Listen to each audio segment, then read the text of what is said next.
All right, y'all. We got 20-year-old high on weed kills coworker in a horrific crash. Now, before we get into this, if you want to watch this with all my comments here, head over to Daily Dose of Crime, or you can search this title up and you'll be right to the video. But if you're here to watch my reaction, shout out to you. Appreciate you for tuning in. Make sure you run the likes up, sub if new, turn on post notifications so you're notified every time I drop. And without further ado, let's get right into it. We were at the stoplight, he ran it through here, and he hit us head on. That white truck was cooking down the wrong way about 100 plus and smacked me f***ing This guy right Dude, here? yeah. This guy said we were drinking, and I'm not sure I can give you guys a sobriety test. You've been drinking? No, sir. Tuesday, August 20th, 2024, Albuquerque, New Mexico. In the northwest of the city, Paseo del Norte and 2nd Street form one of the busiest and most complex intersections in the area. That afternoon, routine traffic was suddenly interrupted. What first looked like another roadway incident would soon reveal a far more unsettling backdrop. A driver far too young, a record of prior violations, and a decision made hours earlier that would determine everything that followed.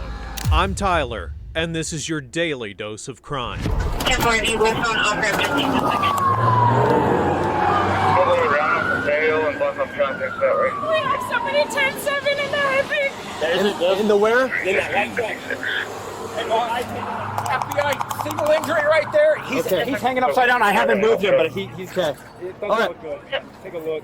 I think somebody's 10-7 in that truck. Okay. We were at the stoplight, and he ran it through here, and he hit us head on. Okay, yes, ma'am. So which vehicle were you driving? This one My right here? husband was driving Who it. else is, where's your husband? Is he the gentleman in the white shirt? Red shirt with the He's dog. looking for the dog.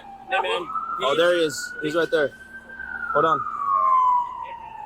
That white truck was cooking down the wrong way about 100 plus and smacked me This guy right Dude, here? yeah, he backwards on the road, dude. Okay. Hauling ass. I'm hauling ass, dude. All right. What? When the first officer arrives, the focus is not on the chaos amongst bystanders, but on the white pickup truck lodged against a pole. Among the wreckage, the body of a passenger is visible, while the driver remains trapped inside. From that moment on, attention is divided between two fronts, confirming the victim's condition and determining what led to a young man getting behind the wheel and barreling into one of Albuquerque's busiest intersections with such force that the vehicle was left unrecognizable.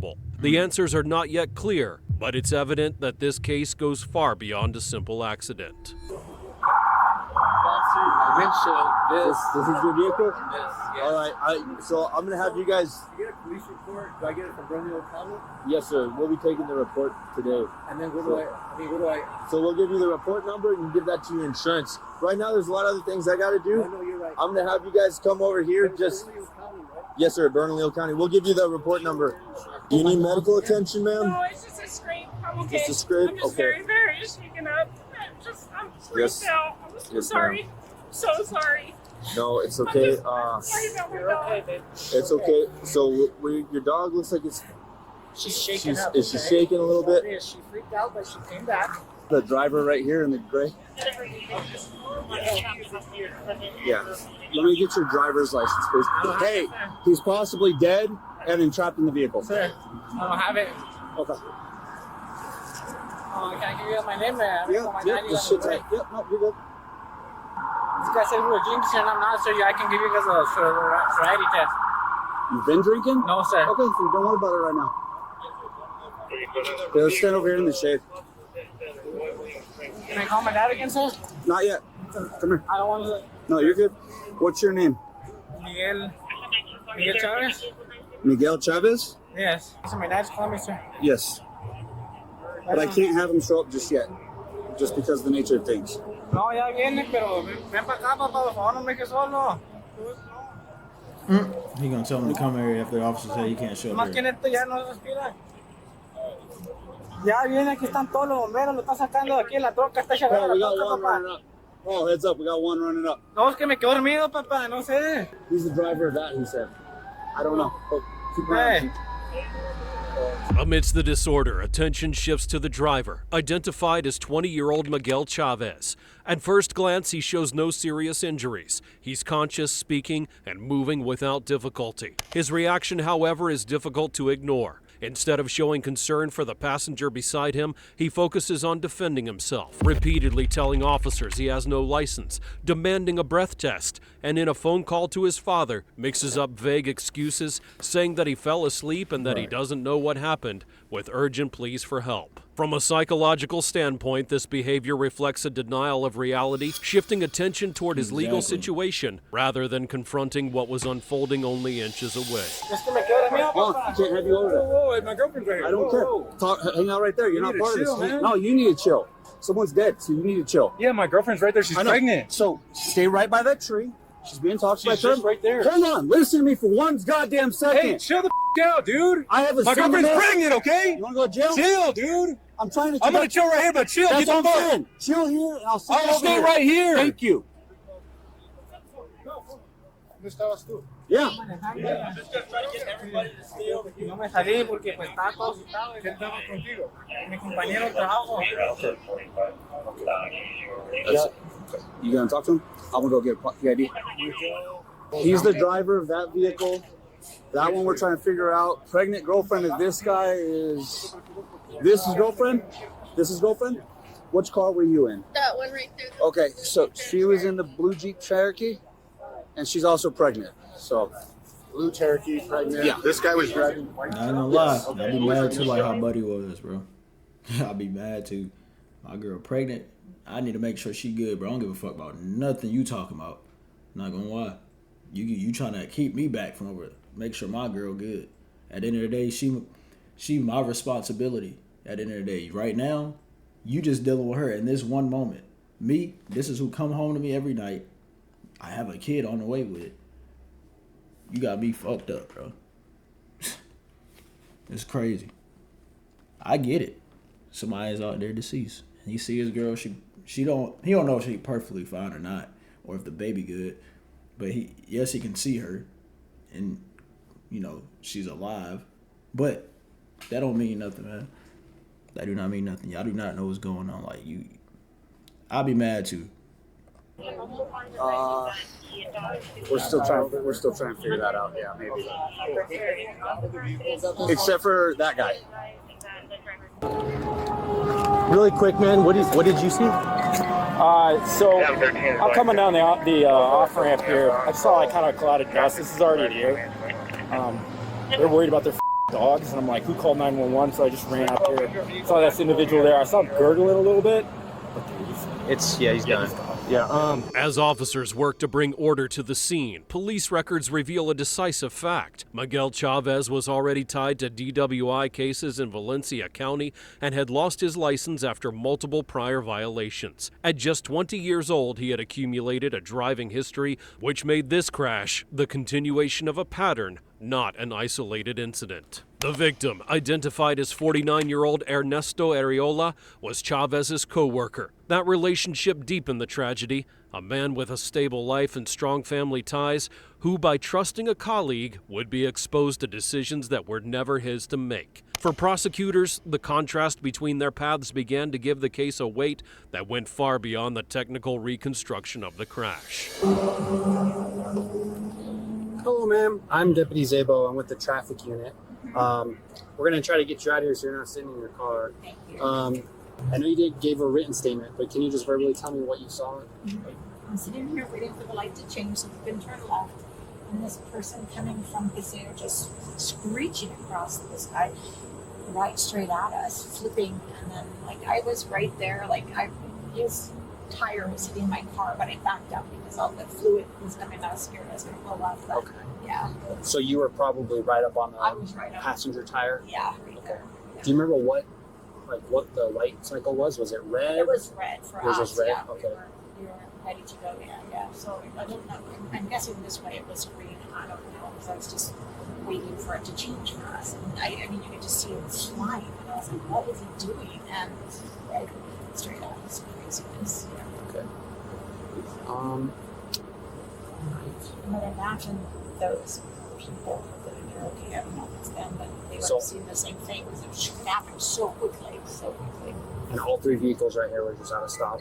Yeah, we're status complete stop. Yeah. Okay. Did you see anyone come out of this truck? And remember what they were wearing or anything like that? No. Somebody that came around me said the person in there was dead. I said, I'm not going to go look. I don't see anything, so I don't know if there was more than one person. I don't know nothing. I just was at my car, backed up. We called 911, and we didn't tell you it's not here. Okay. Do you mind just hanging out just for a little bit longer? I just want to take some pictures of your car before you take off, okay? Probably re-talk to her. Okay. Where's our, just in there? The seating is The right seating's here. right here. Okay. Drivers at the hospital with Valente and Hammer. Yeah. Driver's 47. So driver is 40. All right. 229s for 47 related stuff. Okay. 122 And a door. 122G. And there's opens all over the place. Okay. And during my initial contact, because Paul, when I got here, I initially blocked off up there before relocating. Paul was trying to get this guy out of the truck. I come to help him. Driver comes up and says, "Hey, I was the driver, but I'm not drunk. Run me through a test." Okay.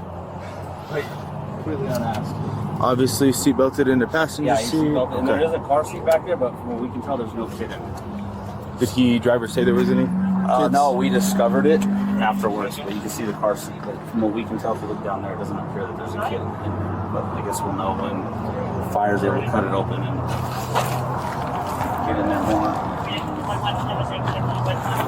It doesn't look like the straps are all undone and everything. Yeah, straps are on. So. Just be a check. In those minutes, key evidence was secured. Officers found open alcohol containers inside the truck, and field tests would confirm the presence of THC in Chavez's system, establishing a case of polysubstance use considered high risk in DWI investigations. That evidence supported the charge that Chavez was under the influence of more than just one substance at the time of the impact. At the same time, the profile of Ernesto Areola underscored the loss. He was not a casual passenger, but a seasoned worker with long-standing ties to Albuquerque. His death represented not only the ending of a life, but also the sudden rupture of a family and workplace that depended upon him. For prosecutors, this contrast between Chavez's past and the victim's stability became a central argument in sustaining the vehicular homicide charge. I'm hot. Oh, okay. Are you guys gonna?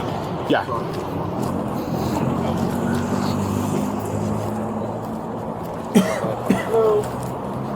So who are you guys? I guess how are you guys involved? It's our family. His wife, Who's wife? Ernesto Areola. He was on the white pickup.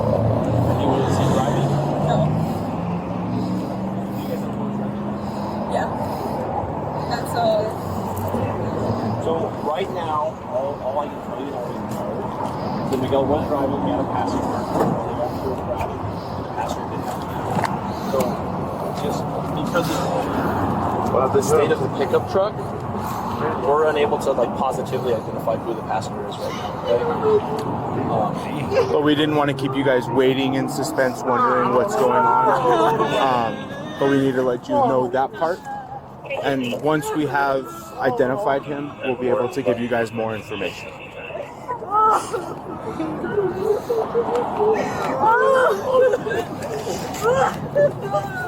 Is this doctor, are you okay? I'm so sorry. I want you to remember that, like I said, they're doing everything they can do. And if there's anything that you guys need on our behalf, please ask.